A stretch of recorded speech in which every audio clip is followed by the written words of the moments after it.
Thought I would make a video today about how to build a pallet for a Bridgeport milling machine so you can ship it safely via some LTL service without it getting beat up. You're gonna start with 4 10-foot 2x4s, 4 10-foot 2x6s, and 1 10-foot 4x4. First, cut all the lumber in half. You want everything to be 5 foot. Next, we're gonna lay out our cross members, our central beams in the pallet.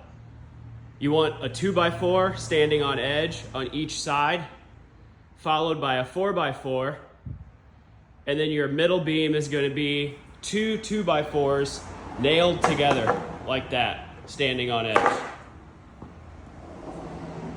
The next step is to put 1 nail in each of the corners, not worrying too much about whether it's square or not. Once you have that in, you'll be able to pivot it very easily on those nails to bump it into square. After that, I put a mark at 2.5 feet right in the middle, and then I put a mark 16 inches on either side of that central mark. After we apply our central marks and our 16-inch marks, I put 1 nail in each of the cross member boards without worrying about where the other side is. I just work on this side. And I make sure that the 16-inch mark is on the inside of each of the 4x4s, giving us 32 inches between the 4x4s. Once I have 1 nail in this side, then I come around this side and bump my boards into those same marks and shoot 1 nail in each of those. After that, I mark 2.5 foot for my central bottom board, and I nail it on. As far as nails go, I put a minimum of 3 nails in each connection, bottom and top. Sometimes you want to put a few more on the edges because the forks have a tendency of prying those off in transit.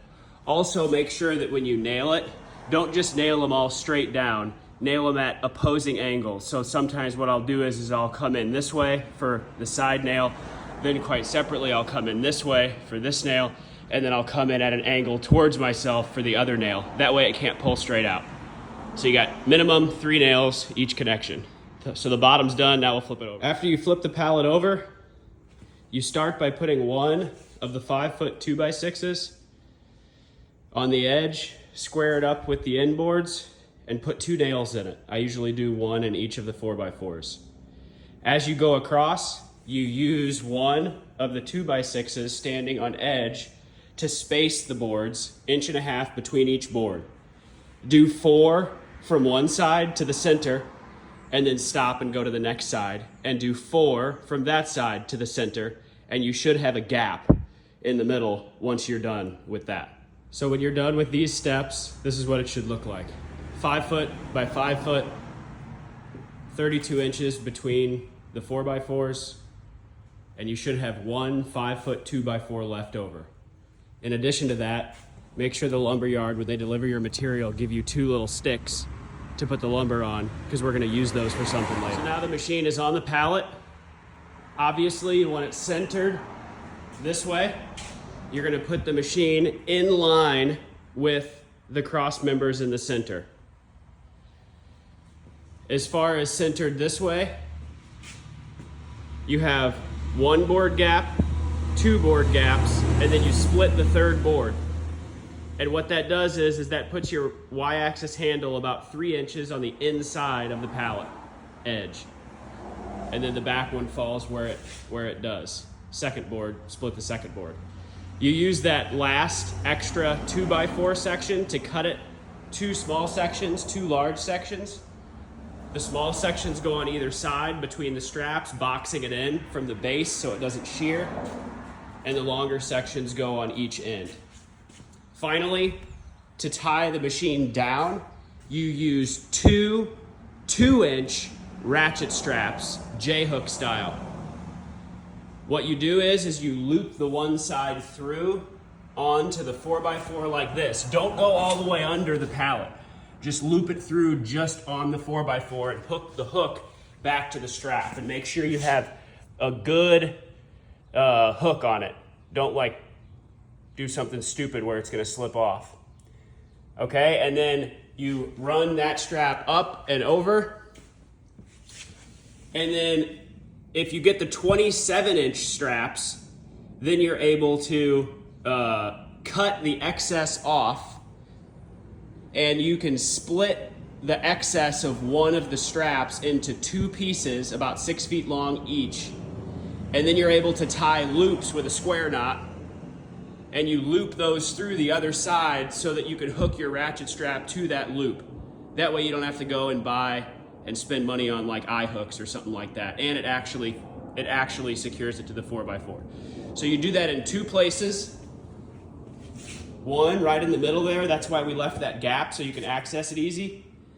And 2 on the back here, and they should land right about there on the Bridgeport. Do not go over the knee. Leave that alone. Because if you get into the habit of that, you're gonna mess up your scale and put too much tension on the screw. So once it's strapped down and boxed in with 2x4s, now we start actually packaging the machine. So we're almost done. What we've done now is we've turned the head, not totally upside down, but almost to the point where it's touching, and then we locked everything back down real tight. The